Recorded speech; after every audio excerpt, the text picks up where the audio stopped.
A date which will live in infamy.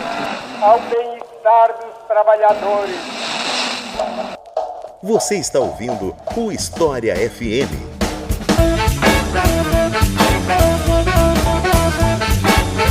Salve, ouvintes do História FM, bem-vindos a mais um episódio do podcast do Leitura Obriga História. Eu sou Iclis Rodrigues e hoje vamos falar sobre o Império do Mali, um tema bem importante de história da África, mas que por algum motivo a gente acaba não aprendendo tanto, não costuma chegar até a gente, né? Então, já que é um tema de tanta importância, por que não tratar ele aqui no História FM? E para falar sobre isso, mais uma vez aqui conosco está o professor Otávio Luiz. Então, Otávio, fica à vontade para se apresentar para o pessoal que ainda não ouviu um dos episódios anteriores do qual você participou. Obrigado, Iclis. Eu deixo aqui o meu bom dia, boa tarde, boa noite para quem está nos ouvindo.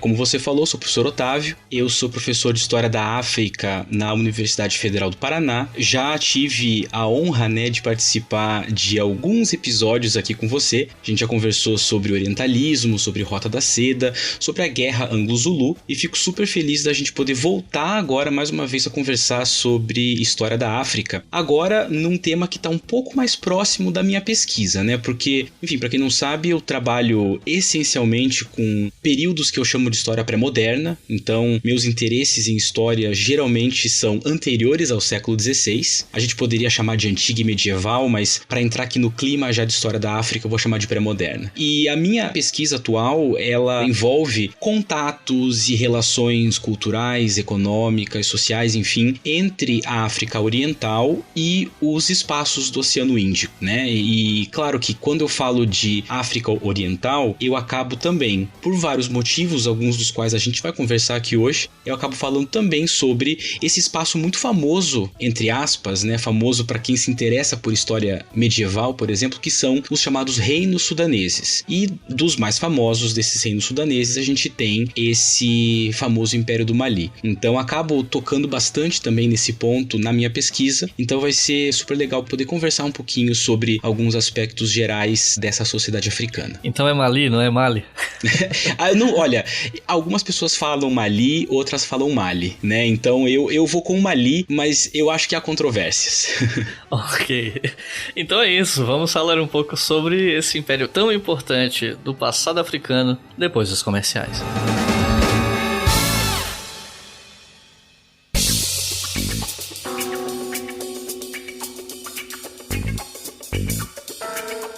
O recado que eu tenho pra vocês aqui nesse momento é um recado que eu já passei pra vocês no final de episódio e tal, mas sempre tem aquele malandrilson que quando termina o bloco 3 fecha o episódio e não escuta o final, Então eu resolvi excepcionalmente hoje falar disso aqui nos comerciais, que é o fato de que nós temos o cupom pela editora Contexto, que se vocês fizerem qualquer compra no site deles, o site é editoracontexto.com.br, e vocês usarem o cupom ObrigaHistória30, repetindo, ObrigaHistória30, igual a Leitura Obriga História, que é o nome do meu canal, o nome do selo que produz História FM.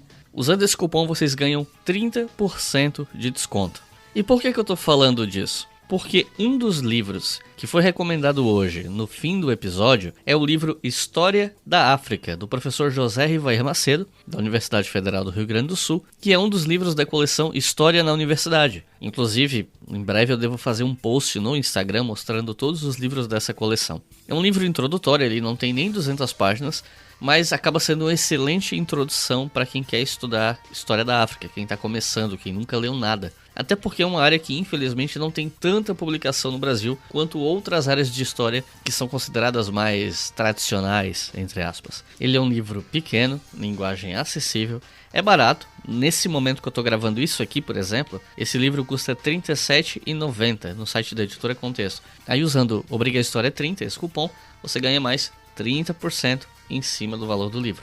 E no fim das contas você acaba adquirindo uma excelente obra para começar a estudar História da África. Então corre lá, editoracontexto.com.br, e use o cupom ObrigaHistória30 para comprar esse ou qualquer outro livro que você quiser comprar no site da editora.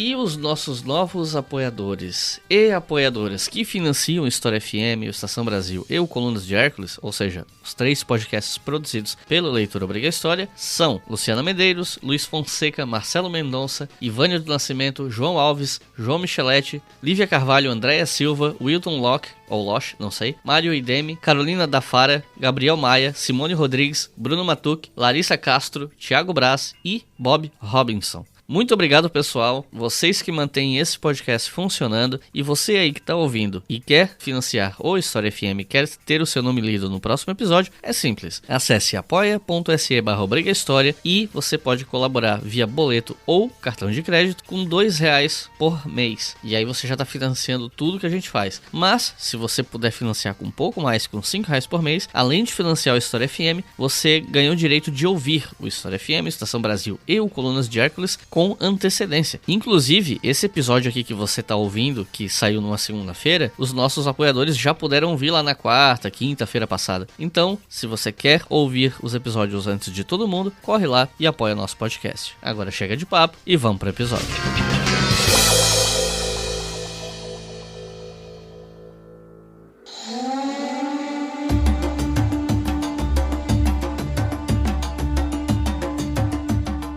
Eu queria começar te perguntando, afinal, qual é a origem do Império do Mali? É uma pergunta bem básica para começar, né? Eu acho que qualquer episódio que eu fosse falar de algum império eu ia começar desse jeito. Mas nesse caso eu acho especialmente interessante porque quando você pega a cronologia do Império do Mali, você vai, sei lá, vai no Google, na Wikipedia, bota lá, Império do Mali. Se coloca um começo do Império Mali como sendo o século XIII. Isso abre brecha pra gente discutir tudo que tinha antes, né, nesse território desse império. E o que eu li fala que as origens do Mali estão principalmente na etnia Mandinga. Eu não sei nem se a pronúncia é essa, mas enfim. Então eu queria saber onde é que estão os primórdios desse império. Como é que ele começa? Como é que brota o império naquela região? Essa pergunta, né, ela nem é tão básica. Na verdade, ela é muito interessante. Porque, de fato, a gente não tem muito acesso na escola, na mídia, enfim, a esse império. Então falar do começo, né, começar pelo começo é muito importante. Mas isso implica também que a gente defina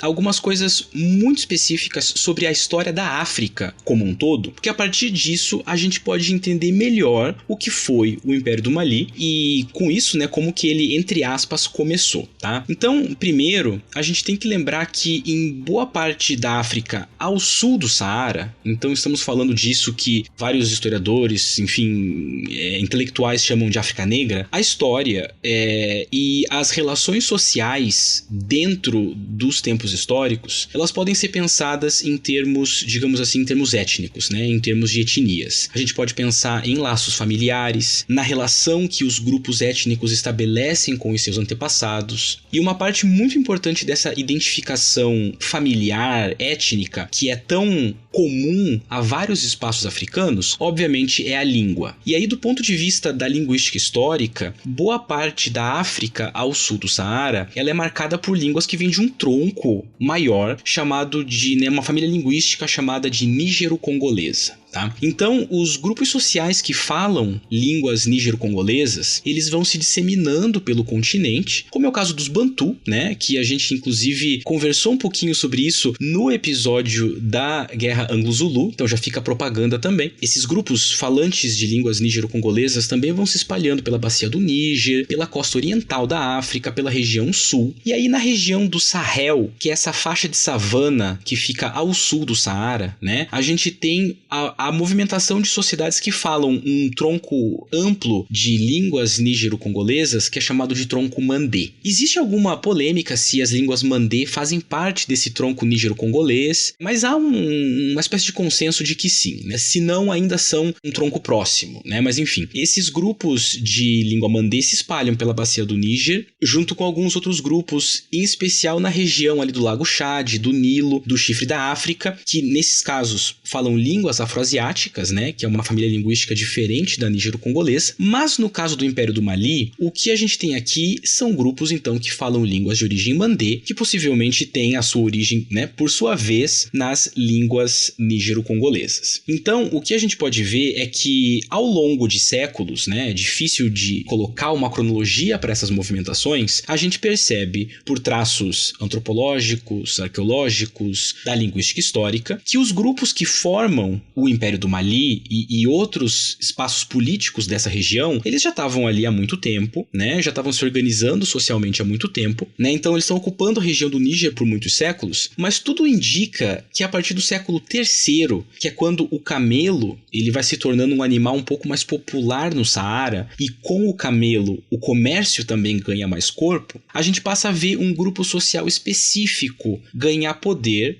sobre outros grupos dessa região. E se costuma chamar esse grupo de Wago. Esses Wago eram uma aristocracia de uma etnia específica chamada Soninké. E esses Wago do grupo Soninké, eles fundam uma espécie de estrutura política que a historiografia costuma chamar de Império do Ghana. Esse termo, Império do Ghana, assim como o Império do Mali, mas a gente vai conversar sobre isso um pouco mais à frente, é um termo um pouco, eu não vou dizer um enganoso, mas é um termo um pouco escorregadio. Em primeiro lugar, porque ele implica em que a gente pense nos países modernos, Ghana e Mali, né? Não é o caso. O caso do Império do Ghana é o seguinte: a gente tem uma formação política que é conhecida como Ouagadougou, né? Que significa terra dos Wago, então dessa aristocracia que forma a aristocracia dessa força política. E o líder desses Wago, né? O líder guerreiro, ele é chamado de Gadianana, e é um termo que historicamente vai se transformando em Gana, né? Então, o termo Gana designa o que a gente entenderia por rei, né? É o líder guerreiro dos Wago. E por isso a historiografia resolveu chamar esse império, né? Essa estrutura como Império do Ghana. Por quê? Os Wago dos Soninké estão controlando uma região e, consequentemente, estão controlando outros grupos falantes de línguas mandê, de línguas nigero-congolesas, afroasiáticas, enfim. Então, segundo as tradições orais que a gente conhece desse império, o Império do Ghana, que na verdade ele de uma certa maneira antecede o Império do Mali, a gente vê por essas fontes que ele é fundado, a tradição diz que o Império do Ghana é fundado por um rei estrangeiro que vem do leste, né, que vem do oriente, chamado de Dinga-Sissi. E ele se assenta numa capital, né, numa cidade chamada Cumbisalé. Cumbisalé hoje é um sítio arqueológico que fica na Mauritânia, né, bem na fronteira entre a atual Mauritânia e o Mali. E aí esse Império do Ghana, ele passa a controlar as rotas de comércio de ouro, as rotas de comércio de sal que passam pelo Saara, e isso faz com que ele não só cresça, mas que ao longo do tempo também ele vai entrando em conflito com outros grupos do norte, né? E aí a gente inclui os califados que vão se formando no norte da África, os chamados berberes, né? Os Amazighen, que são os viajantes aí do Saara que estão ligados ao norte da África. E aí nesse processo de controle e de expansão que o Ouagadougou, né, o Império do Ghana, exerce ali no Sahel, o que a gente tem então é uma sociedade específica, né, dos Soninké, que vai expandindo a sua autoridade sobre várias outras sociedades. Então o que a gente vê nesse momento é que a gente não tem um centro de poder unificado, mas a gente tem uma força política que na verdade exerce força de autoridade e influência sobre outras sociedades. Então é até difícil a gente entender quais são as fronteiras desse, entre aspas, império, porque a gente está falando de um grupo político que exerce força sobre outros grupos políticos e grupos sociais e dinastias e etnias, enfim, né? Então é uma força que se mede pela influência do Gana, né, de novo, o líder guerreiro dessa estrutura política. E uma das sociedades que estão ali próximas, né, da esfera de influência do Império do Ghana são os Mandinka, ou Mandinga, né? O termo tem essas duas pronúncias. Que é um grupo étnico, né? São várias famílias de um grupo étnico que estão ali mais ou menos ao sul de Cumbisalé, né? Eles estão na borda da esfera de influência do Império do Ghana. E aí, em algum momento provavelmente ali entre os séculos 10 e 11, a gente não sabe muito bem, o poder do Ghana, ele diminui. E nessa diminuição, a gente vê vários outros grupos políticos tomando a dianteira dessa zona de influência. E um desses grupos vem de uma região chamada Kaniaga, né, que fica no Mali. É um grupo chamado de Susso. Esse Susso, eles exercem poder por algum tempo, E aí, segundo as fontes, né, e as tradições orais dessas regiões, eles eram um grupo que exercia um poder muito tirânico, um poder muito violento, em especial ali no século XIII, quando eles são liderados por um chefe chamado Sumanguru Kante. Né? Sumanguru Kante era uma espécie de rei bruxo, ele tinha poderes de feitiçaria, é assim que ele é representado na tradição, né? Uma espécie de rei feiticeiro. E aí, esse governo autoritário do Isuzu, né, em especial com Sumanguru Kante, vai se estender também aos grupos Mandinka, mais ao sul, que vão se revoltar contra essa autoridade e vão travar uma batalha com o Isuzu em 1235, que ficou conhecida como Batalha de Quirina. Essa batalha é muito celebrada nos épicos orais dessa região, porque nessa batalha a gente veria o Sumanguru Kante, né, o rei bruxo de Susu, guerrear contra um personagem semi-lendário, né, ele é um pouco histórico, um pouco lendário, a gente não sabe muito bem, que é o fundador efetivo, né, do que viria a ser o Império do Mali. E esse personagem é o Sundiata Keita, conhecido também como o Rei Leão, o Leão do Mali, enfim, ele tem vários epítetos honoríficos, né? Então, o que a gente tem aqui é uma narrativa local e muito tradicional, né, nesses épicos, de que quando esse personagem, o Sundiata Keita, ele derrota o Sumanguru Kante na Batalha de Quirina, ele vai reunir uma assembleia de anciões locais, né, de chefes tributários, enfim, e essa assembleia vai criar uma espécie de constituição, né, uma constituição oral chamada de Kurukanfuga. E aí é com essa constituição, né, com o Kurukanfuga, que a gente tem a pedra de fundação do que passa a ser chamado de Império do Mali, né? Então, a gente pode ver o seguinte, que os grupos sociais que formam o centro político do Império do Mali, eles estavam ali na zona de influência desse outro império, que é o Império do Ghana. Né? Então, a gente pode dizer que politicamente a fundação se dá com a derrota de Sumanguru Kante em Quirina em 1235 e com o Kurukanfuga, a Constituição Mandinka, né, nos próximos anos, ali entre 1235 e 1240. Mas, de um ponto de vista mais social, mais étnico, os grupos que formam esse Império do Mali existem ali há muitos séculos. Né? Então, do mesmo jeito que o Agadu, né, esse chamado Império do Ghana, ele não desaparece, mas se torna um grupo político tributário do Império do Mali.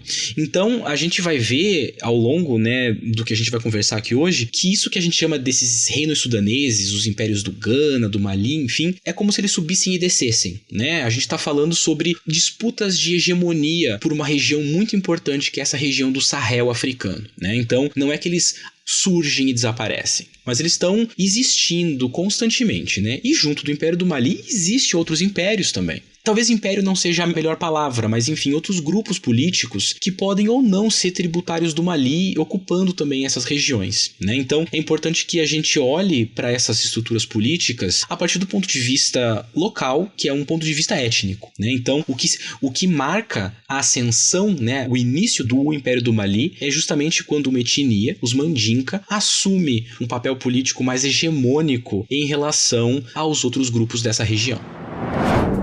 The empires of Ghana, Mali, Songhai, Timbuktu, and Gao became the first sub-Saharan people to accept Islam, early as 850 AD.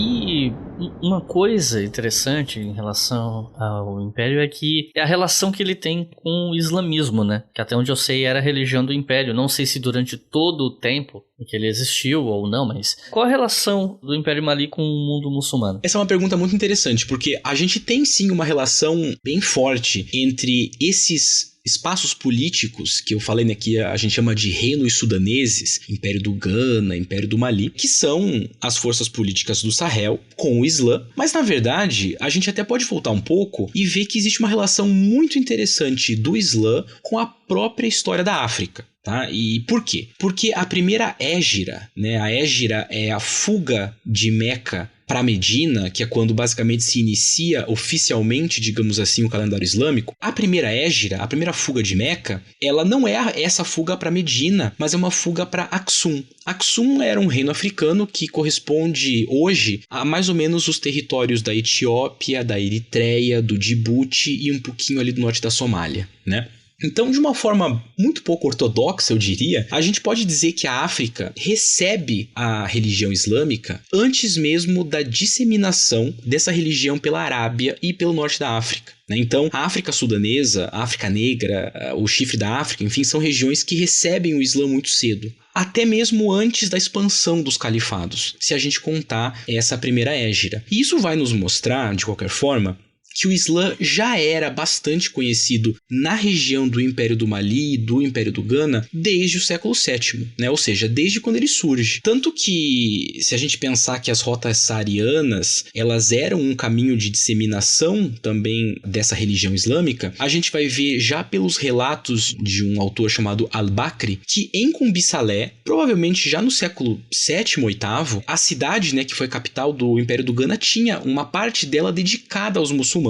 Né? Tinha mesquita, tinha um bairro muçulmano, digamos assim, né? Um bairro dedicado ao Islã. Então, a gente pode ver que a presença islâmica, ela não chega pela espada ou pela conversão forçada, mas ela provavelmente chega primeiro pela hégira, mas também pelo comércio, pelas rotas transsaarianas que atravessam o norte da África até a região saheliana, né? Então, apesar do Islã não ser, digamos assim, a religião oficial do Império do Ghana, já era perceptível ali. E aí, quando a gente tem a expansão dos Mandinka e a fundação efetiva ali do Império do Mali, a gente vai ter também, agora oficialmente, a expansão do Islã, porque esses grupos Mandinka já haviam sido islamizados em algum momento que a gente não conhece. Então, quando Sundiata Keita ele derrota Sumanguru Kante, que talvez não fosse um muçulmano, a gente já percebe que ali já tem oficialmente essa expansão do Islã enquanto uma espécie de religião oficial da elite malinesa.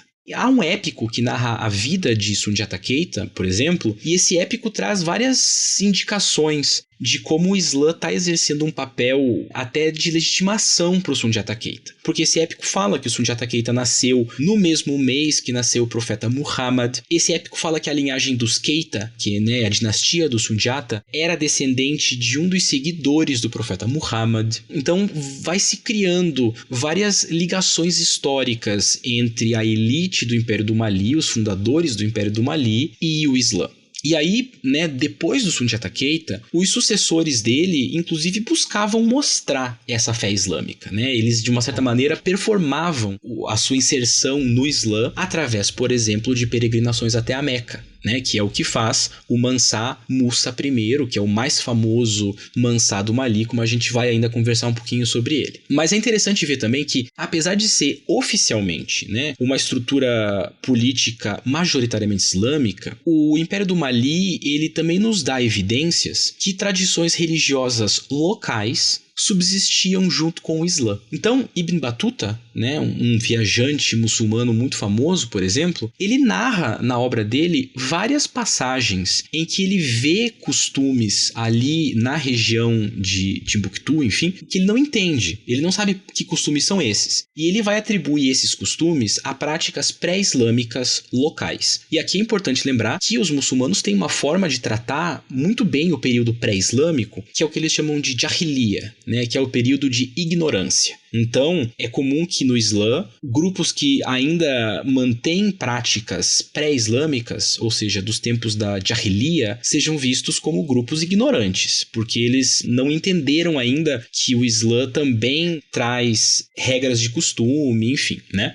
Então, o Ibn Battuta vê, por exemplo, que quando as pessoas jogam terra sobre os ombros para celebrar o Mansá ou um governante local, eles estão fazendo algo não muçulmano, portanto, provavelmente, né, um tipo de costume religioso político local. Uma coisa que chama muito a atenção do Ibn Battuta é que o Mansá e os governantes locais, apesar de falarem árabe, eles não falam na presença de estrangeiros. A língua árabe é uma língua de comunicação entre diferentes grupos étnicos que são muçulmanos, né? Então, entre árabes, persas, entre africanos, enfim. E quando o Mansá, os governantes, não falam na presença de um estrangeiro como o Ibn Battuta, ele vê nisso uma coisa um pouco estranha. E, de fato, né, para religiões pré-islâmicas dessa região, a fala ela tem um poder espiritual muito forte. A voz do governante é basicamente uma voz mágica, é uma voz de invocação. E por isso ele não fala na presença de qualquer um, né? Então, quando a gente vê esses detalhes que são deixados pelo Ibn Battuta, por exemplo, a gente percebe que há uma interação entre o Islã e religiões locais mais tradicionais, né? E isso marca muito esse espaço religioso do Império do Mali. E faz com que a gente possa pensar também que o Islã tinha até talvez um papel muito político, né? Não só religioso, mas muito político no Mali, porque ele ia servir para legitimar o Mansá, né? O governante. Ele ia legitimar o poder do Mali em um cenário amplo de mundo islâmico, né? Em um cenário de Umma, né? A Umma é a comunidade islâmica. E aí o Islã, ele entra como uma espécie de cartão de visitas também do Mali, por exemplo, nesse mundo mais amplo do Islã. E acabaria servindo também como um elemento de facilitação do comércio e de contato com o norte do Saara, por exemplo. Então,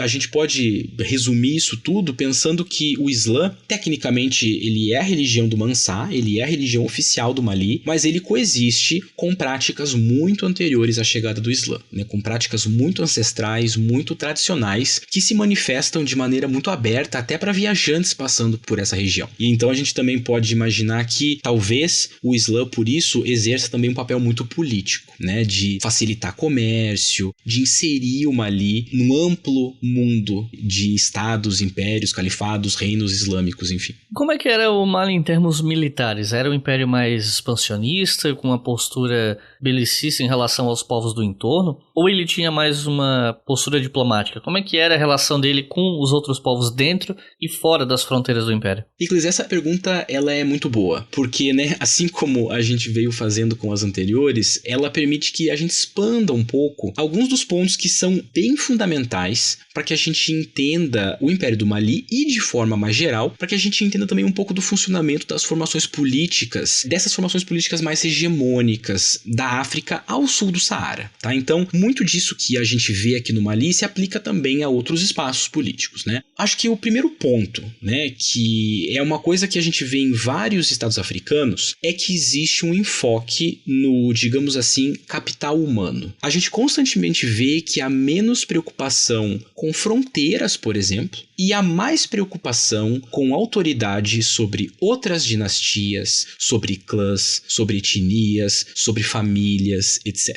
E como eu comentei um pouco antes, isso faz com que até seja um pouco difícil de desenhar as fronteiras territoriais, né, o espaço territorial desses impérios, como Gana ou Mali, em um mapa, porque as fronteiras são fluidas, na medida em que o poder do governante ele é sempre visto como estendido sobre pessoas muito mais do que sobre territórios, tá? Então, a posse de terra é uma relação muito diferente no caso do Mali, porque as terras são de grupos étnicos que, por sua vez, obedecem ao Mansá, né? Então, o poder do Mansá é emanado sobre pessoas, né? Há uma preocupação muito grande em ter essa autoridade pessoal e não necessariamente uma autoridade sobre territórios. Então, a gente sempre pensa o Império do Mali em termos de quais etnias, quais grupos estão sob essa autoridade, muito mais do que quais são, por exemplo, os países hoje que formam esse império. Aqui a gente tem um pouquinho, é uma relação um pouco diferente com aquela que a gente veria, por exemplo, em reinos europeus da Idade Média, enfim. E aí há um outro ponto muito importante para a gente começar a pensar esses aspectos militares, por exemplo, do Império do Mali, que é a relação que os Mandinka têm com a metalurgia. Porque os Mandinka tinham uma tradição muito antiga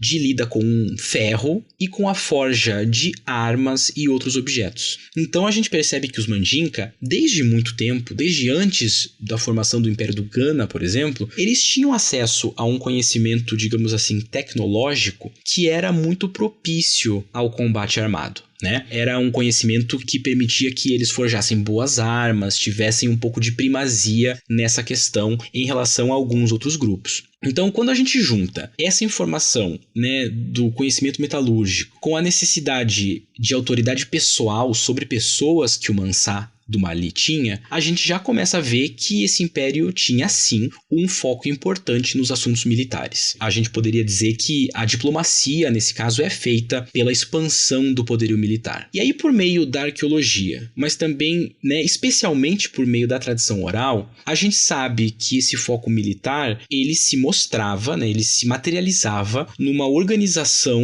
muito eficiente. Então, digamos assim, o exército do Mali, ele era uma estrutura complexa e muito eficiente. Então, a gente tem, por exemplo, a autoridade do Mansá, se demonstrando em uma demanda para que todas as dinastias e os clãs tributários a ele cedessem soldados. Então, no primeiro momento, a gente vê que a simples autoridade do Mansá já faz com que sempre houvesse uma força militar à disposição desse império, porque ceder soldados, ceder seres humanos ao serviço do Mansá era uma função de todas as dinastias tributárias. E daí, dentro dessa força militar que se forma a partir dessa autoridade, e dessa demanda por tributos humanos, digamos assim, a gente percebe também algumas divisões militares específicas. Então, por exemplo, nos tempos do Sundiata Keita, a gente conhece uma força militar chamada de Tontajon Taniworo. Esse Tontajon Taniworo era uma força de elite, eram cavaleiros, então era uma força montada que usava lança e arco e que era formada especialmente por 16 grupos familiares, 16 clãs que eram mais próximos do Mansá. E aí, algumas décadas depois, a gente também consegue perceber pela documentação escrita, oral, arqueológica, que essa força vai se especializando ainda mais, E quando a gente chega lá nos tempos do Ibn Battuta, por exemplo, a gente já tem uma força chamada de Farari, Os Farari, eles eram cavaleiros que comandavam grupos específicos, digamos assim, batalhões específicos, soldados, oficiais, enfim, e que comandavam o combate, Eram a linha de frente dos combates travados em nome do Império do Mali. E aí havia um tipo específico de Farari, que era o Farba.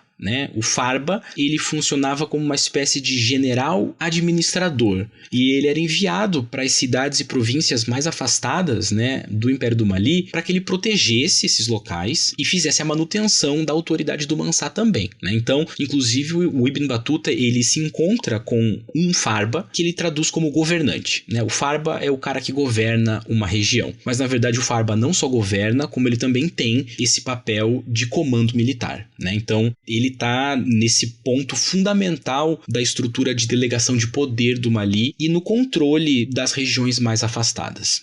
E aí esses Farari, esses soldados de alta classe, de elite, eles cavalgavam cavalos árabes, eles usavam cota de malha importada, eles usavam geralmente como arma espadas, lanças, javelinas e arco e flecha. O arco e flecha é o símbolo da aristocracia militar do Mali. E aí, claro, a gente vai vendo outras subdivisões militares e percebe que há uma estrutura militar e administrativa muito complexa. Isso é até interessante para que a gente afaste um pouco a possível imagem de que o Império do Mali ele está dentro de uma lógica muito ocidental, muito eurocêntrica, de imaginar grupos políticos e sociais africanos como grupos tribais. Não, a gente tem uma estrutura muito ampla, muito complexa, com delegação de poder e com, inclusive, vestígios materiais que nos mostram quão inserida essas forças estavam num contexto amplo afro-eurasiático, Porque imagina, os Farari, eles usavam cota de malha que era importada. Os Mansá usavam roupas de veludo e seda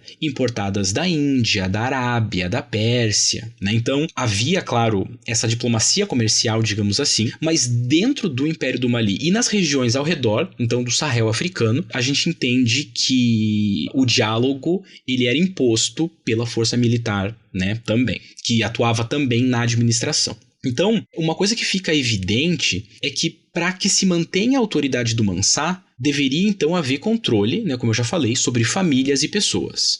Então, para manter esse controle, a gente tem a força militar. Não só para o Mali, mas para vários outros grupos que constroem essas hegemonias em espaços africanos, a força militar é muito importante, porque ela é o símbolo de manutenção da autoridade, da autoridade sobre pessoas. E aí, claro, para manter a coesão das famílias e dessas cidades, os governantes locais também serviam como generais do Mansá, Então dá para dizer, sim, que o Império do Mali ele era uma força expansionista, e que demonstração de força militar era bastante fundamental para a autoridade. E é pela força militar, então, que a gente entende que o Mansá, ele constrói uma espécie de governo central, né? Porque a gente está olhando para o Império, que por ser dividido em grupos familiares, em regiões, ele é um pouco descentralizado. Mas essa descentralização ainda precisa se reportar, obviamente, ao poder do Mansá. Então, é pela organização militar e pela administração militarizada também que o Mansá tenta manter a sua centralidade sobre esses grupos que estão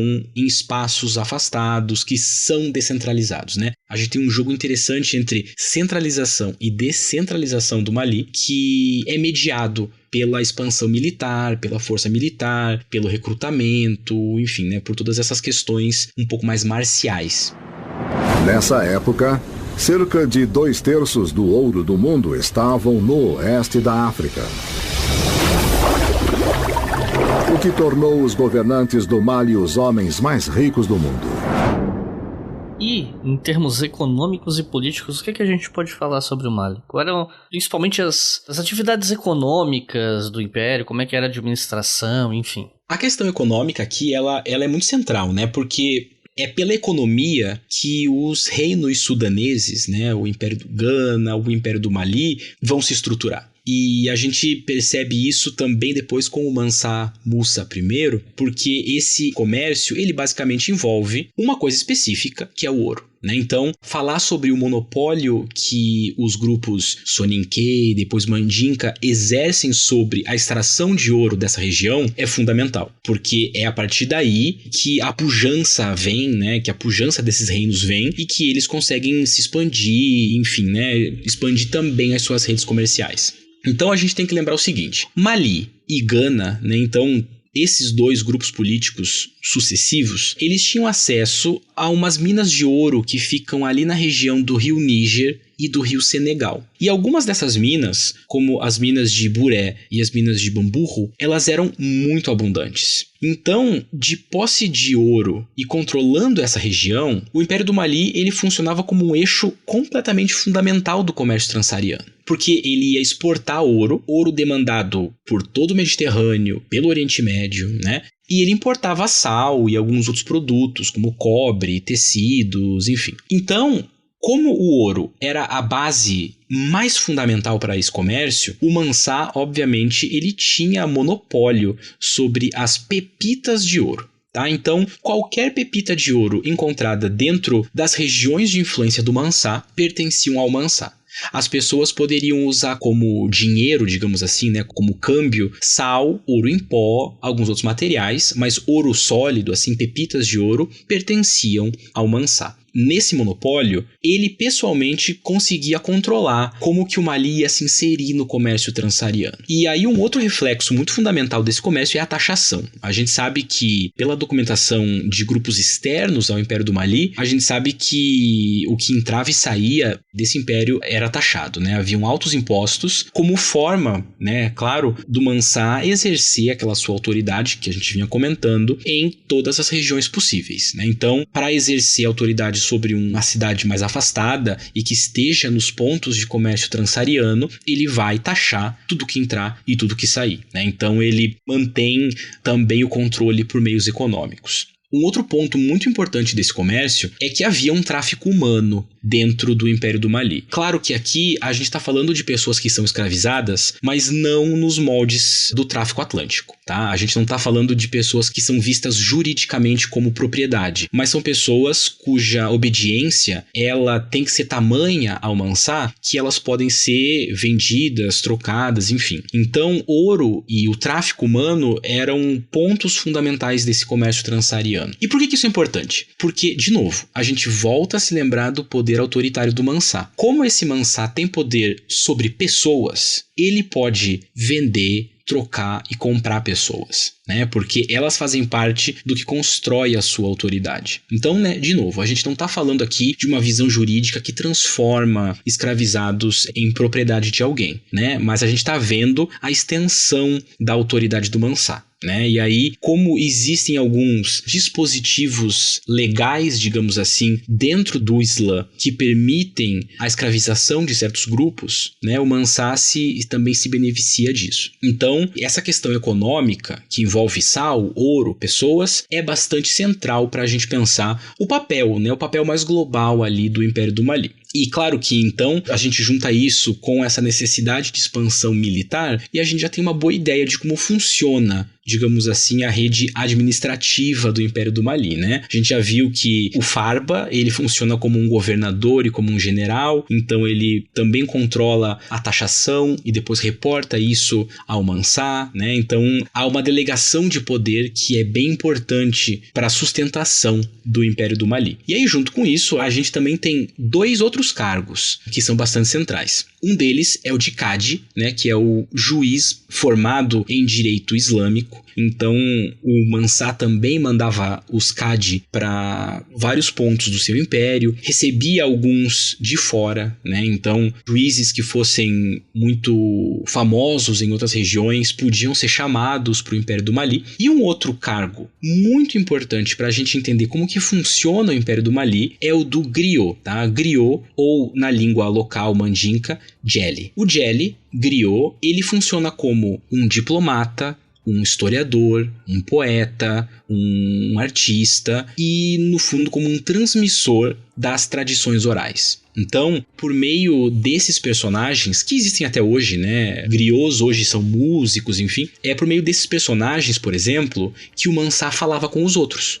Então, quando o Ibn Battuta visita um Farba, o Farba conversa com o seu griot, que por sua vez fala com os estrangeiros, né? Então, muito das tradições orais, das histórias locais que a gente tem acesso, elas existem porque esse império demandava famílias, na verdade, né? Cada família tinha o seu griot, tinha a sua tradição oral, e isso mantinha um pouco desses costumes mais tradicionais pelo Império do Mali. E aí, claro, o griot também funcionava como um diplomata, né? Então, ele era enviado para outras regiões, enfim, né? Ele tinha também um papel bastante central na política e na administração do Império do Mali, que, como acontece com outros reinos africanos, como a gente vê em outros espaços africanos, a oralidade é sempre muito fundamental. A transmissão de histórias, a transmissão de tradição é um ponto estruturante de culturas e de culturas políticas africanas. Então, por isso que personagens como o griot acabam sendo tão importantes.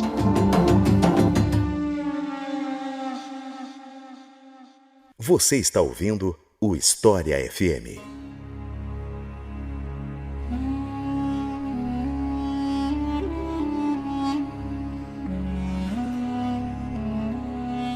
Eu queria te perguntar também sobre alguns dos principais líderes do Império, fora o Mansa Musa, que é alguém sobre o qual eu quero fazer uma pergunta específica depois, porque eu acho que ele é o Mansa mais conhecido da história do Império do Mali, né? Então eu queria te perguntar que líderes você gostaria de destacar, tanto dos que entraram para a história de maneira mais positiva, quanto alguns que eventualmente tenham entrado para a história de maneira negativa. Iclis, essa pergunta é bem legal porque ela mostra para nós uma leitura muito própria, eu vou chamar assim, do Ocidente, do Império do Mali, que é ter lançado à fama o Mansa Musa I, por vários motivos, como a gente vai conversar ainda. E eu digo isso por quê? Porque nos espaços africanos, o líder, né, mais famoso desse império é o Soundiata Keita.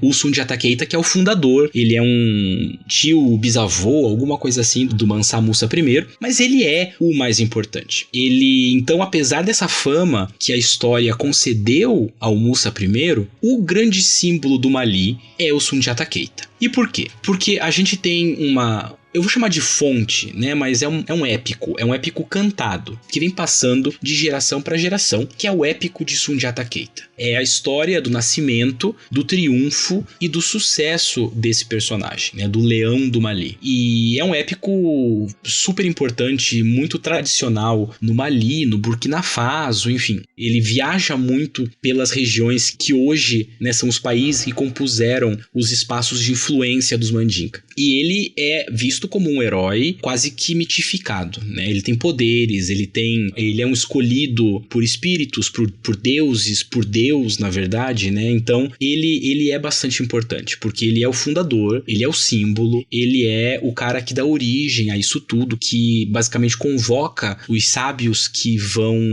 estabelecer o Kurukan Fuga, que é aquela constituição. Então, ele certamente, ele pode não ser hoje o mais famoso, né? Mas ele é certamente a figura mais importante na história do Império do Mali. E a gente vê isso por conta desse épico, né? O épico de Sundiata Keita é uma história bastante fundamental na África Ocidental. Mas tem um outro personagem também que eu acho muito legal de lembrar, que é o antecessor do Mansa Musa I, que é o Mansa Abubakari II. A gente sabe um pouco só sobre o Abubakari II, porque há um autor árabe chamado Shihab al-Umari que nos deixa uma descrição da viagem de Mansa Musa I ao Cairo, quando ele está em peregrinação a Meca. E narrando esse encontro, ele fala que o contato dele, que conversou com o Mansa Musa I, pergunta como que ele ascendeu ao poder. E ele conta que o antecessor dele, o Abubakari II, pegou um barco e desapareceu, né? E aí esse cara que tá conversando com o Mansa fala, né, que então ele conseguiu se tornar o líder do Mali um pouco que ao acaso. E o Mansa Musa fica bravo e fala que não, que ele mereceu, enfim. Mas o Abubakari II, né, então segundo essas tradições, ele envia uma expedição pro Atlântico, né? Então ele tá ali na costa ocidental africana e ele manda uma expedição em direção ao desconhecido através do Atlântico, e ele fica muito intrigado que as pessoas não voltam, né? Tem algumas versões dessa história, e aí ele mesmo junta, né? Dizem as fontes, 1000 barcos, ele faz uma expedição gigantesca e ele próprio vai em viagem ao longo das rotas desconhecidas do Oceano Atlântico. Ele não volta.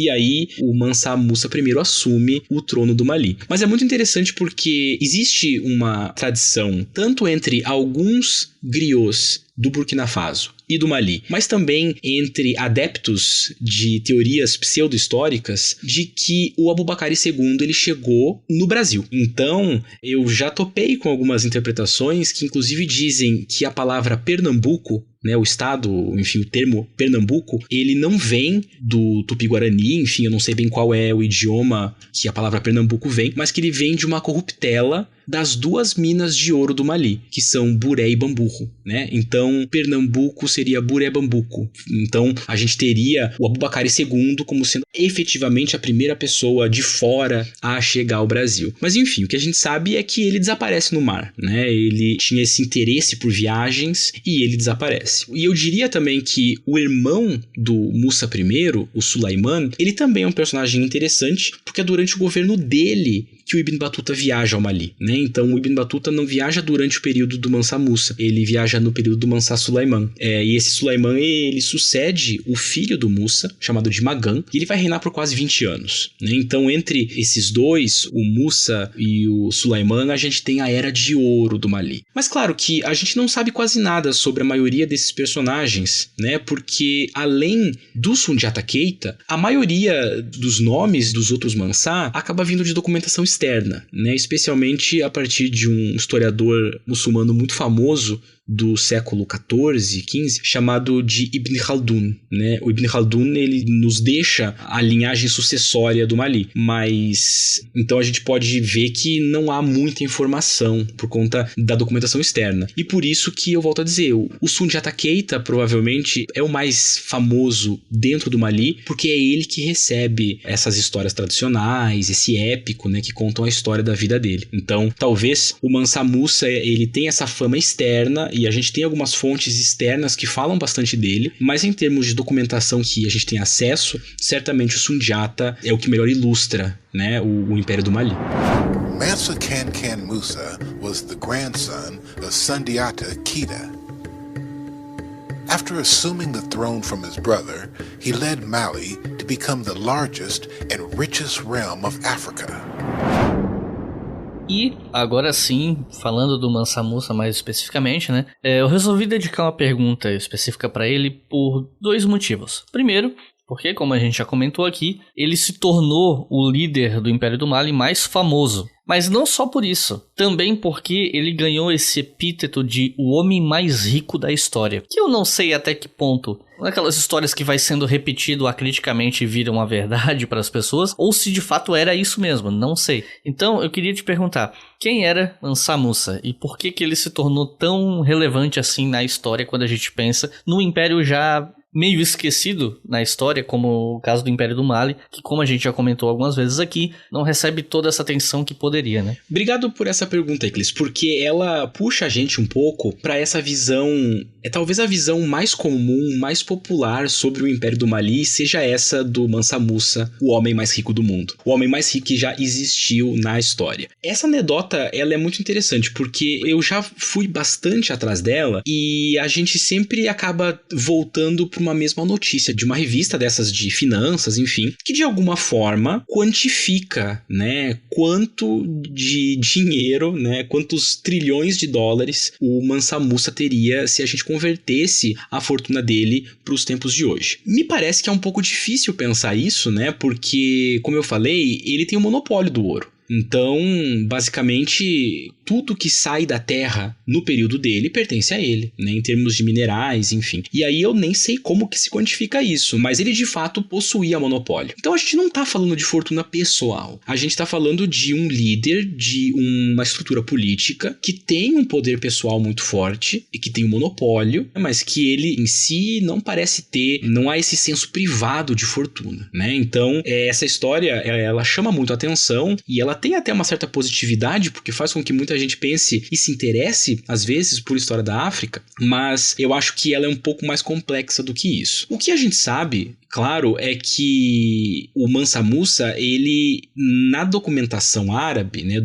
em especial do Shihab al-Umari, ele é descrito como uma pessoa muito rica. E o Shihab al-Umari, inclusive, comenta que ele distribuiu tanto ouro nessa peregrinação a Meca que a economia do Mediterrâneo ficou desbalanceada por algum tempo, né? Então, tanto que quando a gente lê coisas mais populares sobre o Musa I, sempre se comenta que ele é o homem mais rico do mundo e que ele quebrou a economia do Mediterrâneo de tão rico que ele era, né? Porque o Shihab al-Umari nos conta que ele vai encontrando oficiais e pessoas importantes no Cairo e ao longo do caminho, e ele vai distribuindo ouro e ouro e ouro, né? E isso acaba desvalorizando o ouro naquela região, ali no Egito. Então, o que torna ele famoso, né? Além do fato de que essas fontes falam que ele era muito rico. Eu diria que o que torna ele muito famoso, o que torna ele o líder mais conhecido, é justamente uma visão ocidental. É uma visão ocidental não só da nossa forma de pensar a história hoje e da forma popular de se pensar a história também, mas também das fontes ocidentais. Aqui eu estou me referindo a fontes do mundo cristão e do que hoje é a Europa. Porque o Mansa Musa, ele, além do Sulaiman, que aparece no Ibn Battuta, eu acho que ele é certamente o único líder do Mali que aparece, inclusive,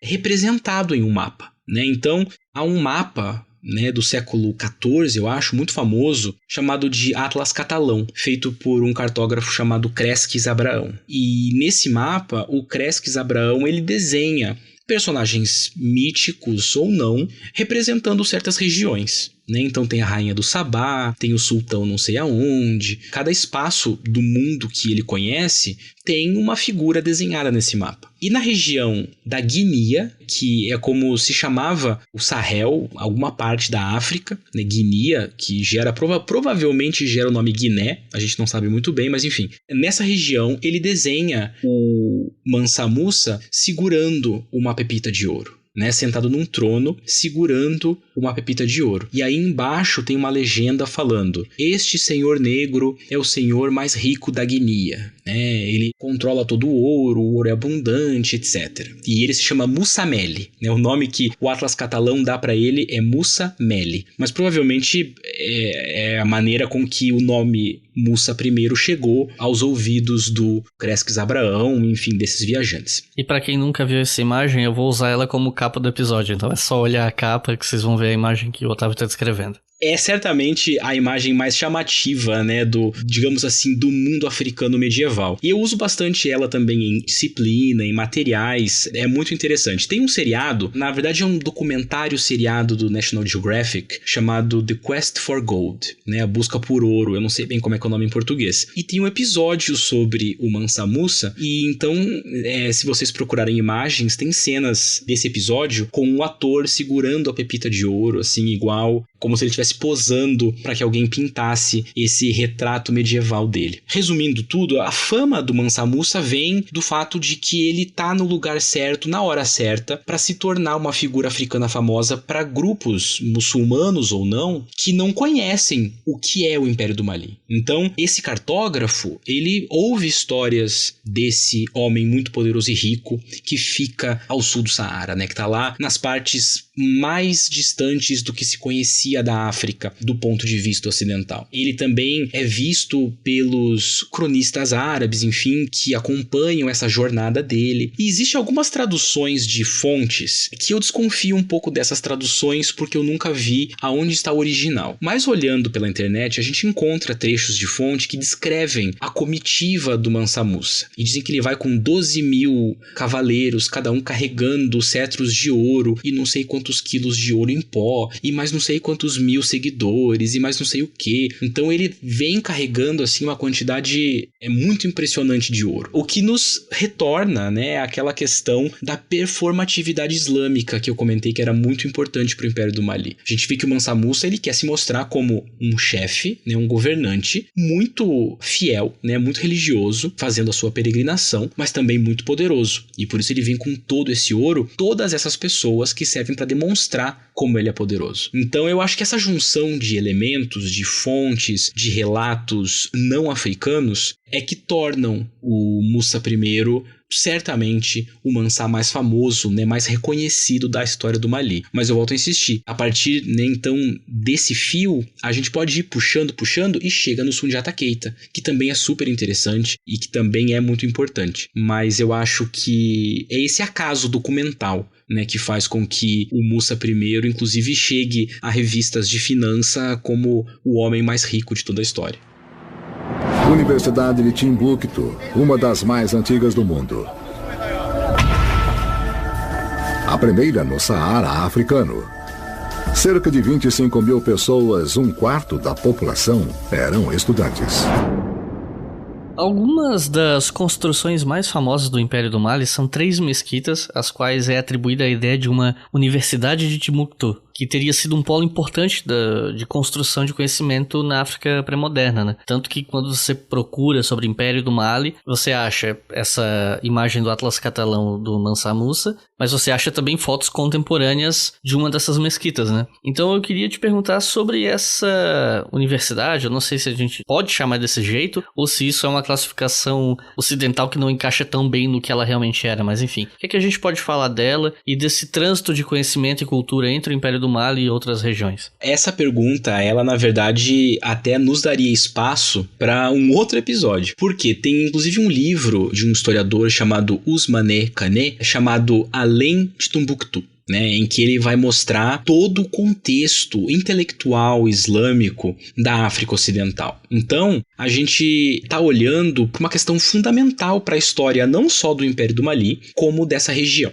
né? Então, a gente pode começar pensando primeiro que a importância de centros de conhecimento islâmico que se espalham pelo mundo, inclusive, né, pelo Mali, tem obviamente a ver com esse trânsito comercial do mundo muçulmano, né? Então, na esteira das rotas índicas e das rotas saarianas, a gente também tem a troca de conhecimentos, de culturas, né, de visões religiosas. E o Islã tem esse caráter muito ligado a costumes e jurisprudências, né, que é o que a gente chama de fiqh, né? A fiqh é a jurisprudência islâmica. Então, em todos os espaços que são majoritariamente muçulmanos, a gente tem a presença de cadis, né, que são os juízes, de intelectuais da religião, do direito e da política. E a presença desses intelectuais acaba formando centros de conhecimento. Então, isso que a gente chama de universidade, existe uma no Marrocos também, que dizem que é a primeira universidade do mundo, fundada no século VII, enfim. elas na verdade são madraças. Elas não são universidades no senso moderno do termo, né, no sentido contemporâneo, mas são agrupamentos independentes de intelectuais. Então, madraças são essas escolas que acolhem intelectuais, filósofos e juristas ligados ao mundo muçulmano, e são escolas que transmitem conhecimento do Corão e da fiqh, né, do direito, da jurisprudência islâmica. Então, essas madraças são fundamentais para o funcionamento de uma religião descentralizada, né, porque a gente tem que lembrar que o Islã, ele não tem um centro institucional como é o Papa e o Vaticano, no caso do cristianismo. Ele é uma religião que está descentralizada. E então o diálogo intra-religioso se dá por meio de madraças. Por isso elas são tão importantes e por isso elas se espalham por todos os lugares, né? E aí, quando a gente está falando dessa universidade de Timbuktu, a gente não sabe muito bem qual era o papel dela durante o período do Mansa Musa, por exemplo. Porque nesses tempos do Mali, a gente tem essas madraças como talvez um incentivo para aumentar a autoridade, mas a gente não tem muito acesso à circulação de conhecimento ali no século XI, XII, XIII. A gente vai ver que o ápice desses espaços de saber, dessas madraças, e em especial de Timbuktu como centro de conhecimento, vem em um período um pouco posterior ao Império do Mali, numa fase que a gente costuma chamar na historiografia de Império Songhai, em especial ali no século XVI.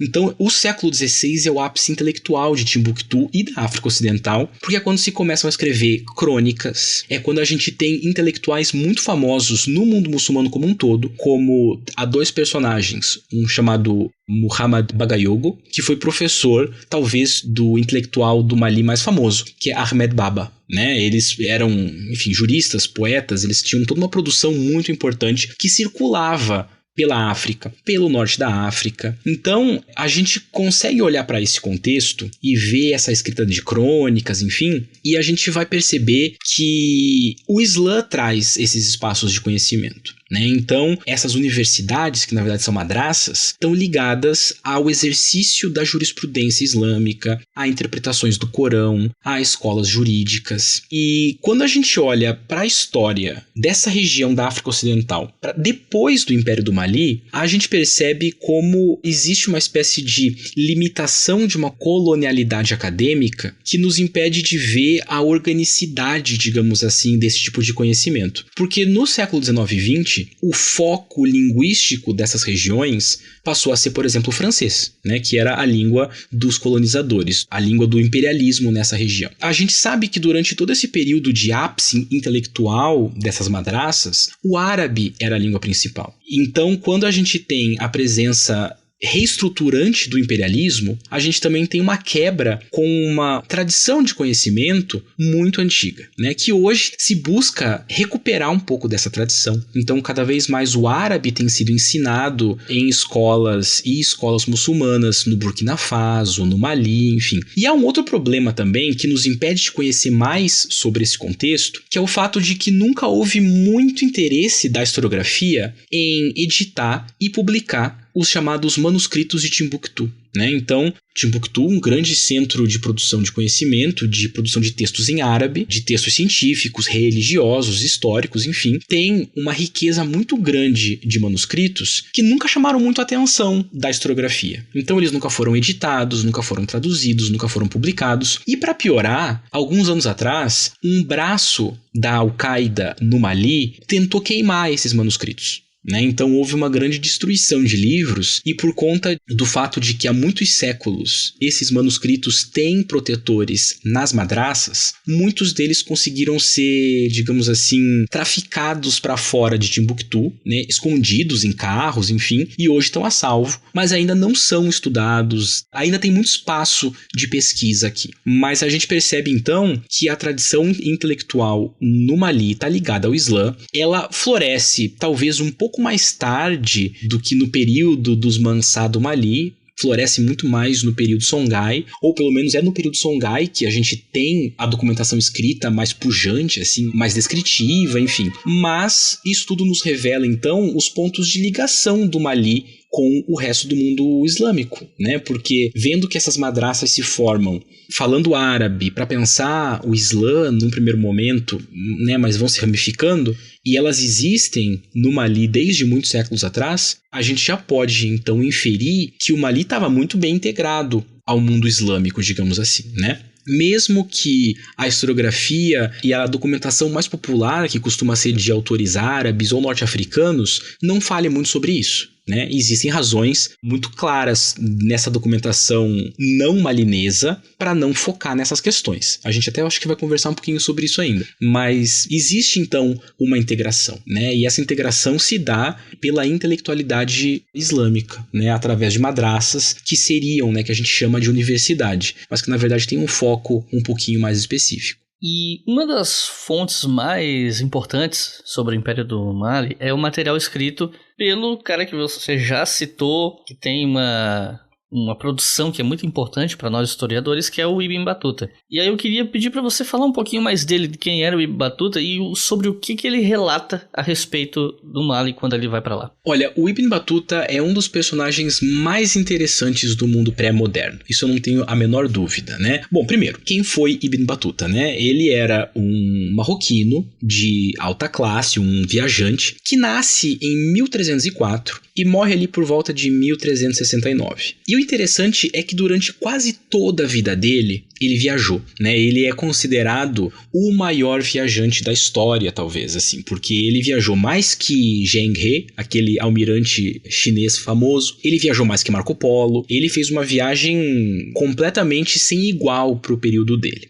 Então imagina, entre 1325 e 1332, ele viaja pelo Oriente Médio, conhece a Pérsia, enfim, outros lugares, viaja pela costa oriental da África e imediatamente, entre 1332 e 1347, ele faz uma parte muito interessante dessa viagem, né, que dura 15 anos basicamente, em que ele viaja por toda a Ásia Central e vai até a China. E aí depois ele volta para a região dele e entre 1349 e 1354 ele viaja pela Península Ibérica, pelo norte da África e finalmente, né, então ali na rota final dessa viagem dele, ele vai para o Império do Mali. E aí ele deixa então um escrito que é popularmente conhecido como Rihla, né, que é a viagem. E essa Rihla cobre, né, se a gente fizer os cálculos das descrições do Ibn Battuta, ela cobre uma viagem de quase 100 mil quilômetros. É um negócio completamente maluco pro século XIV, assim. Então ele conheceu quase tudo que dava para conhecer, digamos assim, né? E ele fica muito famoso já em vida e a Rihla se torna um modelo retórico para outras narrativas de viagem muçulmanas, né? Então, apesar da gente conhecer muito bem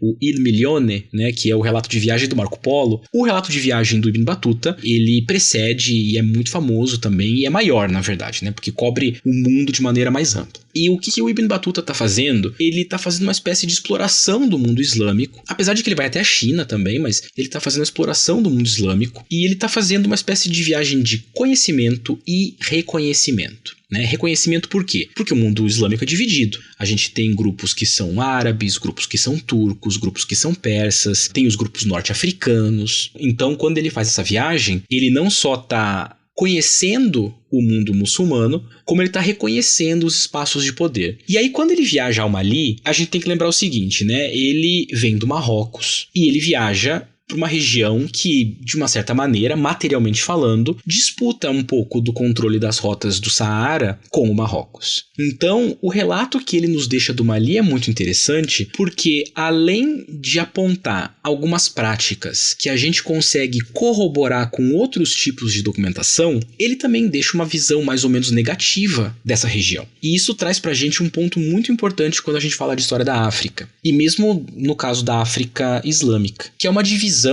cultural, mas que também se dá através de uma insípida discussão de racialidade pré-moderna, que é o que a gente chama de Bilad al-Sudan, que é a terra dos negros, né? Então, o Ibn Battuta reconhece que o Mali faz parte do Bilad al-Sudan, a terra dos negros. E então ele chama os malineses de sudaneses. Por serem sudaneses, não vamos confundir com o país Sudão de hoje, né? Sudã é um dos termos para negro em árabe. Ele demonstra que ele não se vê como um igual a eles. Apesar de tanto, né, Marrocos quanto Mali serem espaços islamizados. Ele não se vê como igual. Ele critica, né, como eu comentei antes, algumas práticas locais. Ele fala que muitos ali não são bons muçulmanos. Ele tem uma visão um pouco negativa. Ele critica várias coisas. Então a gente pode olhar para o Ibn Battuta através de dois prismas, né? Um deles como alguém que nos deixa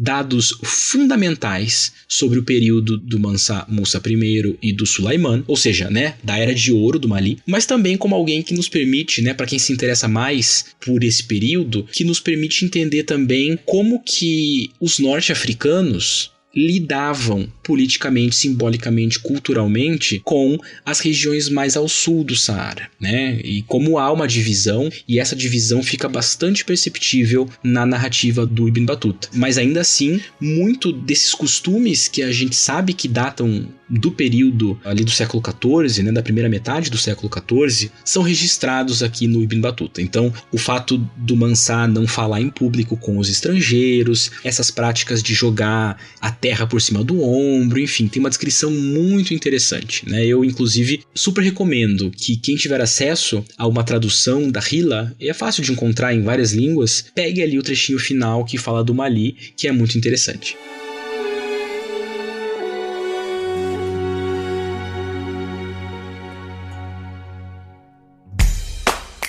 O Leitura Obrigatória é um selo de produção de podcasts de história e humanidades. E a nossa campanha no Apoia-se financia esse e todos os outros podcasts. Então acesse apoia.se/obrigahistoria e colabore para manter esse projeto educacional gratuito no ar.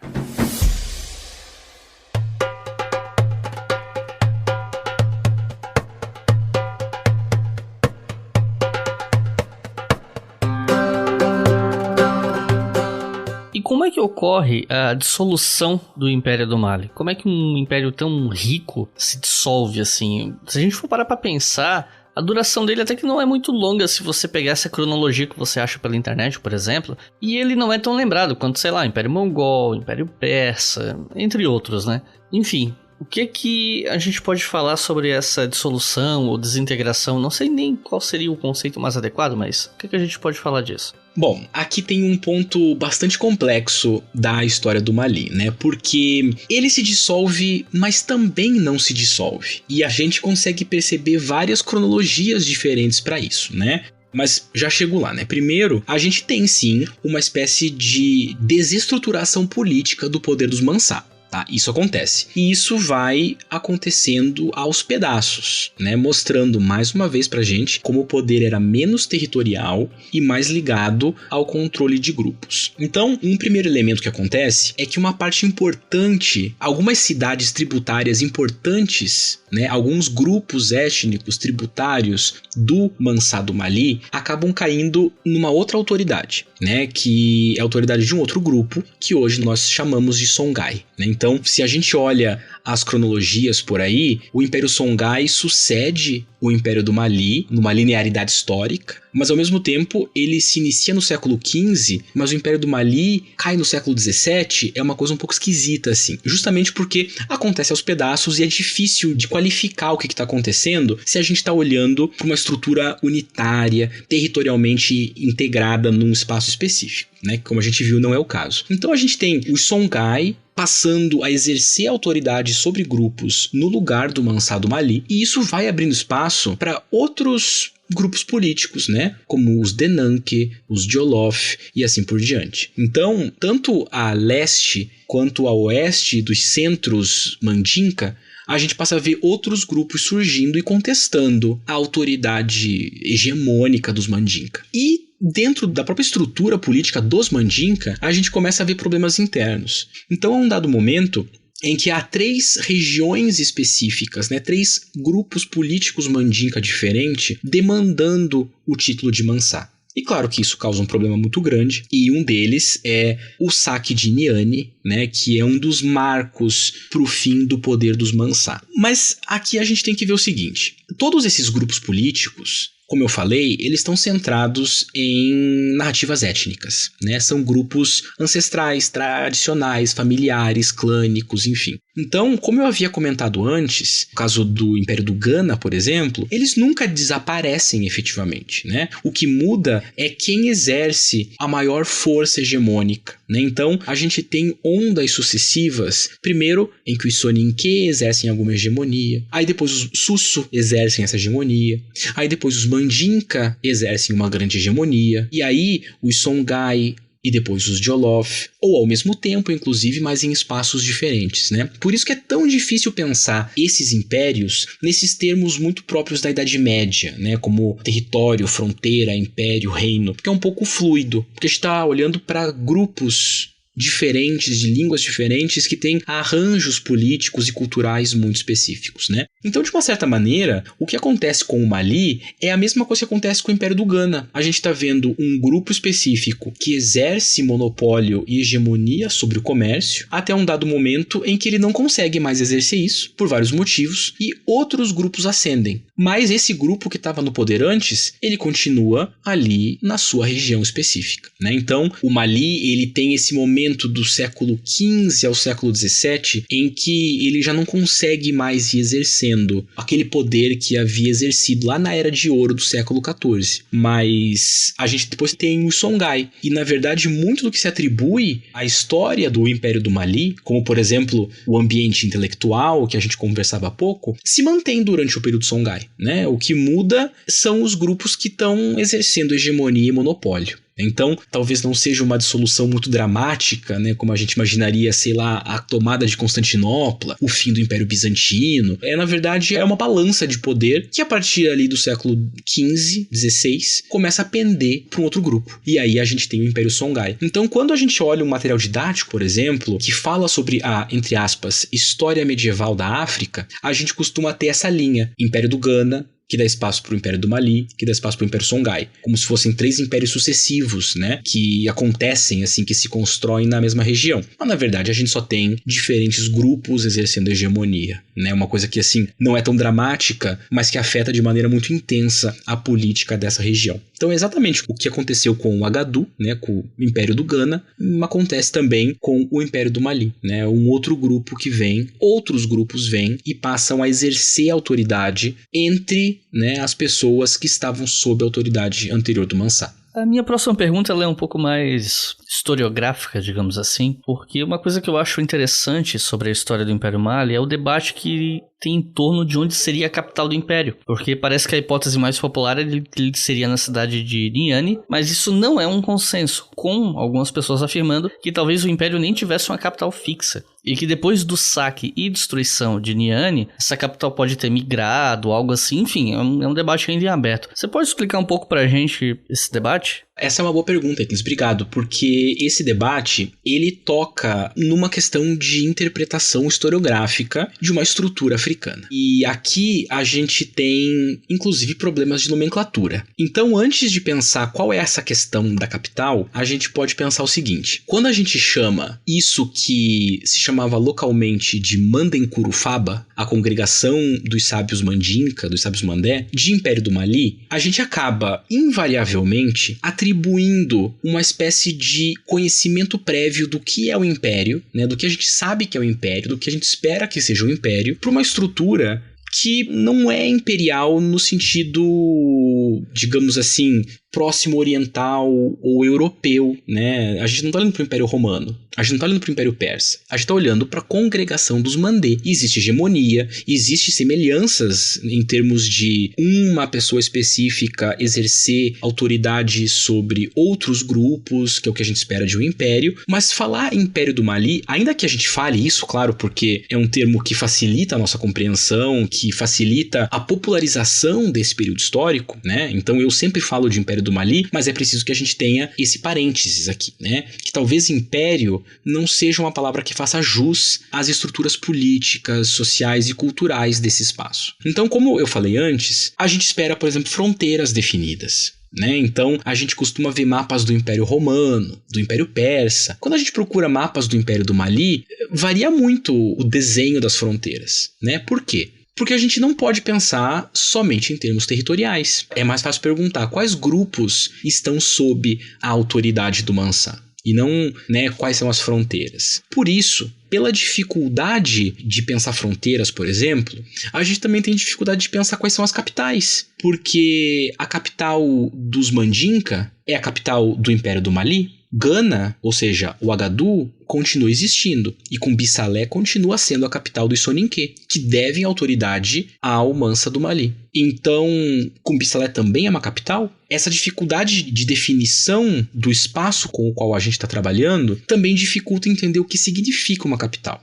Aí, claro, que o problema também vem que autores externos falam que a capital se chama Mali. Daí vem o nome Mali. Então, há uma cidade chamada Mali? Será que houve? A gente não sabe muito bem. Então, é possível, obviamente, pensar, e alguns historiadores africanos, como Joseph Kizerbo, muito importante, do Burkina Faso, defendem que Niani fosse um centro de poder dos Mandinka. Mas a gente pode ver uma possibilidade pluricêntrica para os exercícios de poder do Império do Mali, porque podem haver outras capitais na medida em que a gente esteja olhando para outros grupos que estão sob a autoridade do Mansá. Então, Kumbi-Salé poderia ser uma capital, Niani poderia ser uma capital, né? Algumas outras cidades importantes poderiam ser capitais dentro dessa lógica de poderes étnicos e pessoais. Claro que a gente também poderia pensar que o Mansá é quem define qual é o centro. E se o Mansá é itinerante, o centro também é. Então, a gente certamente não tem uma resposta para esse debate, mas a gente pode pensar que ele surge por uma necessidade pouco crítica que a historiografia coloca às vezes, de ver as estruturas familiares a nós em espaços não familiares a nós. Eu sempre exemplifico essa questão falando que, por exemplo, no mundo muçulmano, a gente reconhece sultanatos, califados, emirados. A gente nunca fala o Império Abássida. A gente fala o Califado Abássida. A gente não fala o Império Seljúcida. Algumas pessoas falam. Mas o certo é o Sultanato Seljúcida, porque tem um sultão. O Império do Mali também tem um nome. Mandem Kurufaba. E Mandem Kurufaba é a congregação dos Mandé, né? Então, se a gente parar para prestar atenção no nome original, a gente vê como ele já é pluricêntrico, né? É uma congregação. Mas se a gente olha como um império, a gente espera a capital imperial, né? Como seria com Roma, por exemplo, né? Ou com Ctesifonte, no caso persa. Então, eu acho que esse debate surge um pouco dessa necessidade de familiarizar um espaço que não é tão familiar. E aí, uma boa resposta para esse debate é tentar olhar de maneira não familiar mesmo, né? Então, pensar que existem várias capitais, ou que a gente tem uma possibilidade de várias capitais, porque a gente tem vários grupos diferentes formando esse império. Apesar dessa figura tão importante e autoritária que é o Mansá, a gente tem muitos grupos, e provavelmente, por consequência, muitas capitais também. Great African empires of the Middle Ages provided the ivory and gold that fueled the Renaissance in Europe. Yet in later centuries, Arabs and Europeans, the very people who benefited most from Africa's bounty, conspired to deny the continent its great legacy. E eu queria te perguntar quais são as fontes que a gente tem sobre o Mali. Porque a gente, claro, eu dediquei ali uma pergunta inteira para falar do Ibn Battuta, até porque ele é um cara bastante conhecido nos estudos medievais e tudo mais. Mas além dos relatos do Ibn Battuta, o que a gente tem de fontes materiais, orais e até mesmo fontes escritas à disposição para estudar o Mali hoje? Olha, a gente tem, eu diria, dois conjuntos de fontes, né? Dois grupos diferentes de fontes, que são as fontes externas ao Império, ao Mandem Kurufaba, e as fontes internas. Algumas dessas são mais fáceis de se trabalhar do ponto de vista metodológico. Outras nos colocam alguns problemas, né? Obviamente que as mais fáceis, entre aspas, são as externas. As mais difíceis são as internas, né? Então, entre as fontes externas, a gente tem muitos viajantes muçulmanos, árabes ou norte-africanos, que deixam escritos desde o período do Império do Ghana, né? Então, a gente tem Al-Bakri, por causa do Ghana, a gente tem o Ibn Battuta, para o Império do Mali, a gente tem o Shihab al-Umari, para a descrição do Mansa Musa I, enfim, a gente tem vários autores, e há um compêndio de um medievalista, africanista, enfim, é um cara que trabalha tanto com África quanto com história medieval islâmica, né, chamado Levitsion, que ele juntou todos os trechos de fontes árabes que falam alguma coisa sobre os reinos sudaneses, né? Então, há um fácil acesso a essa documentação. E além dessas fontes escritas externas, a gente tem fontes escritas que, apesar de serem internas, são posteriores ao ápice do Império do Mali. Então, durante aquele período conhecido como Songhai, a gente tem escritas as chamadas Crônicas de Timbuktu, que são o Tariq al-Sudan e o Tariq al-Fatash. São duas crônicas que narram a história da região, né? Em especial da região de Timbuktu. Ali tem muita informação importante, elas são muito ricas, elas infelizmente são de acesso um pouco mais difícil e tem pouquíssimos trechos traduzidos, elas não tão completas, enfim, tem algumas dificuldades, mas são documentos escritos em árabe, na região,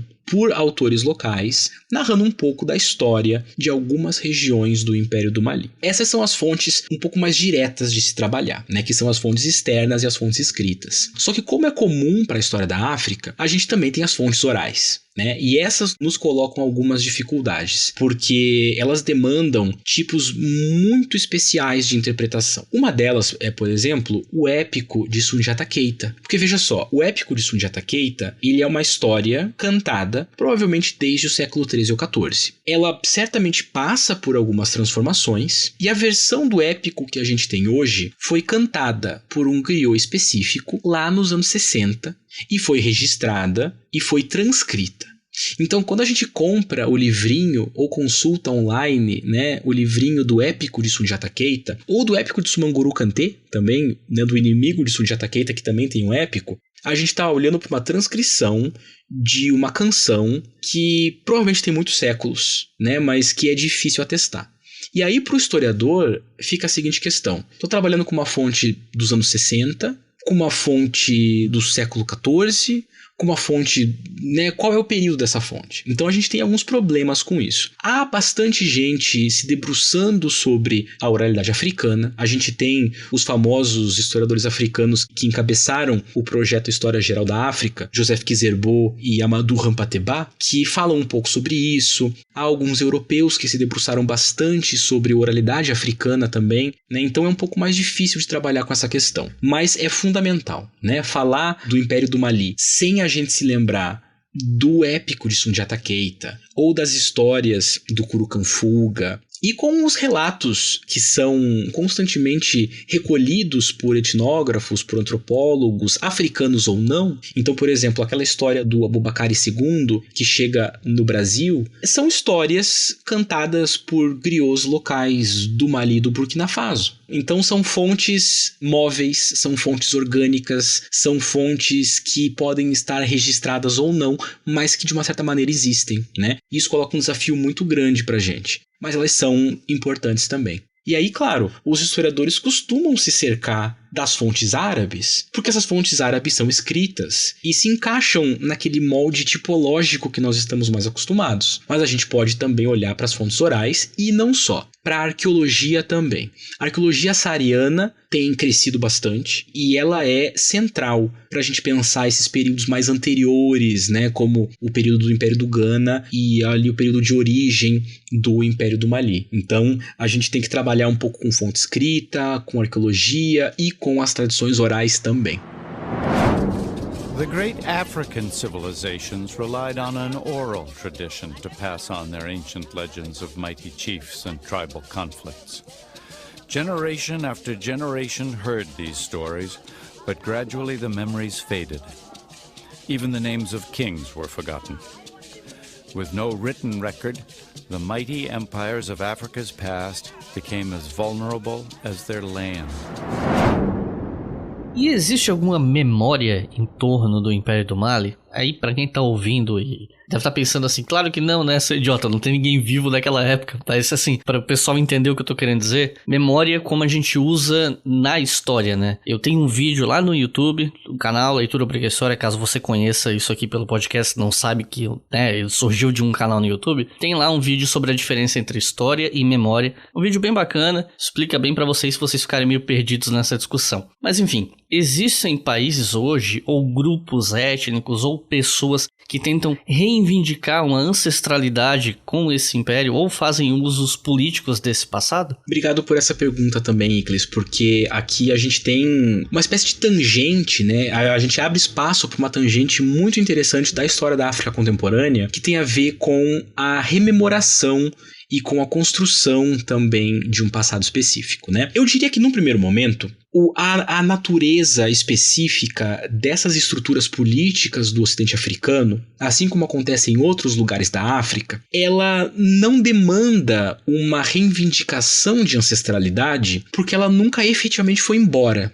São espaços históricos bastante orgânicos, que funcionam um pouco que sem aquelas quebras que a gente está acostumado a pensar quando fala de história medieval europeia, por exemplo. Então, o fato de não haver essas quebras políticas e reestruturantes muito verticais, como a gente veria, por exemplo, na Pérsia, em Roma, etc., torna essa memória um pouco mais orgânica. Mas ainda assim, a gente consegue perceber alguns elementos interessantes. Por exemplo, o país Mali, hoje, ele recebe esse nome, se não me engano, nos anos 60, 70. O nome não se mantém por muito tempo, mas ele retorna. E quando ele retorna como uma espécie de referência a esse espaço político que era muito importante. O mesmo acontece com o Ghana. O Império do Ghana, ele cede o nome para o que hoje é o país Ghana. E o mais interessante é que o país que hoje se chama Ghana, ele não estava nos espaços políticos do que foi o Império do Ghana, né? Então, o Agadu e o país hoje chamado Ghana não são equivalentes. Mas houve uma espécie de... não é nem necessariamente uma reapropriação, né? Mas é uma referência a um passado forte. Então, quando a gente vai pensar em como países reivindicam essa ancestralidade, a gente acaba tendo que levar em consideração o papel que os processos de imperialismo e de colonização vão ter nesse espaço no século XIX. Porque eles rompem com a possibilidade de práticas tradicionais, por exemplo, eles tentam suprimir a circulação das histórias orais, etc. E, além disso, a historiografia que surge depois, ela não está pensando a história da África, essa mais antiga, pré-moderna, pré-colonial, digamos assim, a partir de elementos propriamente africanos. E, consequentemente, a impressão historiográfica que nós temos é que existem quebras muito intensas, né? E que existe uma medievalidade africana no Império do Mali. E como hoje muito se fala de medievalismo, né? Como que grupos de extrema-direita, por exemplo, reivindicam um passado europeu idealizado, a gente imagina que o mesmo provavelmente fosse acontecer com essa medievalidade africana, mas não necessariamente. Então, a gente tem referências políticas não tão diretas em nomes, em histórias locais, mas não necessariamente nesse movimento que tem sido tão comum para a história medieval europeia, por exemplo. Contudo, persistem tradições orais e familiares. Eu conheci uma pessoa do Burkina Faso que comentava que a mãe dele dizia que a família vem de um dos griots do Mansa Musa I. Então é interessante ver que até como essa reivindicação, ela se dá num nível muito familiar às vezes, né? Muito local. Talvez não tanto na esfera da política, mas muito mais na esfera desses conhecimentos mais locais, mais tradicionais, em histórias de família, né? Então, por exemplo, os manuscritos de Timbuktu que eu estava comentando são um ponto de ligação. Mas aí não é essa ligação que necessariamente se dá por reapropriação, mas é uma ligação que se dá por uma tentativa de mostrar uma organicidade linear, digamos assim. Como se a história continuou e agora nós estamos aqui. Isso é muito presente em vários espaços desses mundos políticos pré-modernos africanos, né? O mesmo ocorre no Zimbábue, por exemplo. O mesmo ocorre, então, em algumas cidades do Império do Mali. Mas eu acho que de maneira um pouco mais perceptível, assim, a gente vê a reapropriação dos nomes e dos discursos que, às vezes, surgem fora da África, inclusive. Então, o Mansa Musa, por exemplo, se torna um símbolo de reapropriação de ancestralidade africana, muito também em espaços não africanos, né? Que é um rei poderoso, um rei rico, representa uma outra imagem da história da África. Então eu acho que há um debate interessante aí, né, em como a gente desenhou a história da África e aí como essas reapropriações acontecem, né, como essa ancestralidade se mostra, porque às vezes ela não se encaixa nesse desenho criado pela historiografia da história da África. E quando se encaixa, às vezes é inclusive fora da África. né? Então tem várias questões muito interessantes aí, mas eu diria que a reivindicação, né, por uma ancestralidade desse império é mais orgânica do que a gente imaginaria quando fala de um período que se enquadra no que a gente entende por história medieval.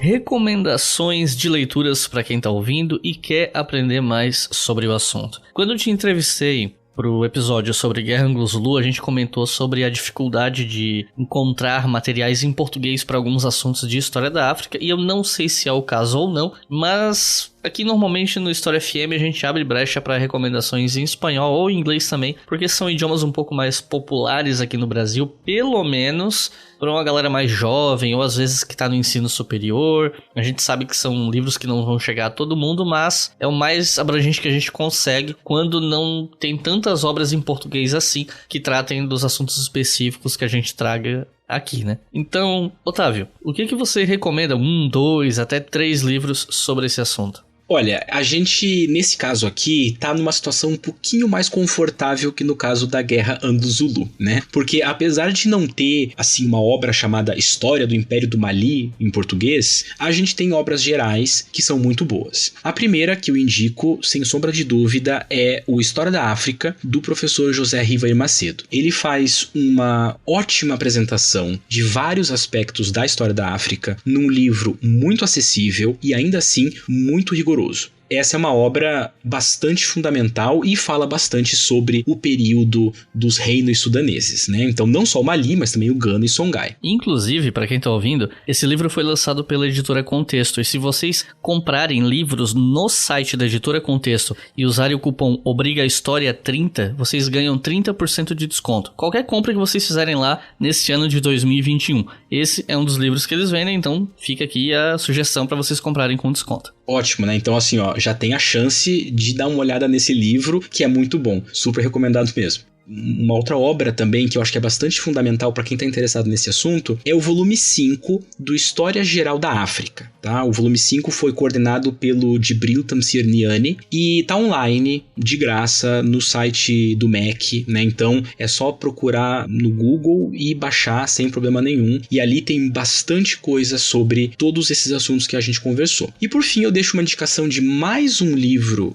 mais geral, assim, chamado A Enxada e a Lança, do Alberto da Costa e Silva, que é um grande erudito, né, um conhecedor da história da África, que também mostra para nós aqui um panorama amplo e bem interessante. Eu não vou deixar essa recomendação, mas recentemente saíram 2 artigos meus que envolvem a história do Império do Mali, né? Então, se procurarem pelo meu nome, enfim, Mali, eu acho que é fácil de encontrar. Você pode, inclusive, me passar os links desses artigos e eu coloco no post desse episódio lá no nosso site. No momento, o domínio historiafm.com tá fora do ar porque tá sendo feito um site novo, etc. Mas quando esse episódio ir ao ar, provavelmente, historiafm.com já vai estar funcionando. Se não tiver, procurem por leituraobrigahistoria.com que vocês acham. E no post desse episódio, vocês podem encontrar os links para esses artigos. Otávio, gostaria de fazer alguma consideração final? Olha, Eclis, eu queria mais uma vez te agradecer imensamente esse convite. Eu adoro o podcast, o História FM, e claro que então eu adoro poder participar também, né? Fiquei feliz porque esse é o nosso 4º episódio, então, como eu comentei no comecinho, pra mim é uma honra. Eu fico muito feliz, em especial porque os temas de história da África, eles ainda são pouco populares no Brasil, em especial se a gente tá falando de África pré-moderna. Então, se tornam menos populares ainda. Então, é uma oportunidade muito importante, muito boa, poder conversar um pouco sobre esses contextos, esses temas que poderiam ser mais populares, mas ainda não são. Então, espero que esse episódio que a gente gravou ajude também a tornar um pouco mais acessível esses assuntos que não são tão comuns, né? Então,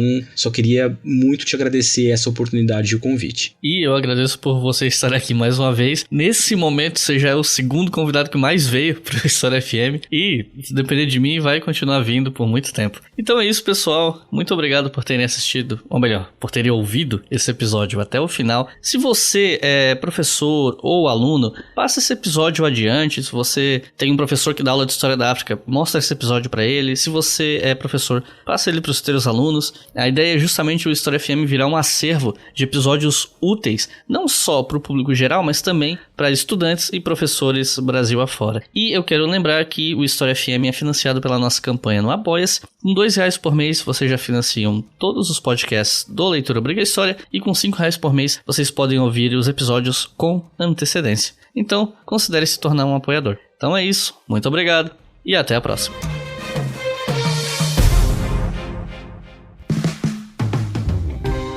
Este podcast foi financiado por nossos colaboradores no Apoia-se. Acesse apoia.se/obrigahistoria e contribua para manter este projeto educacional gratuito no ar.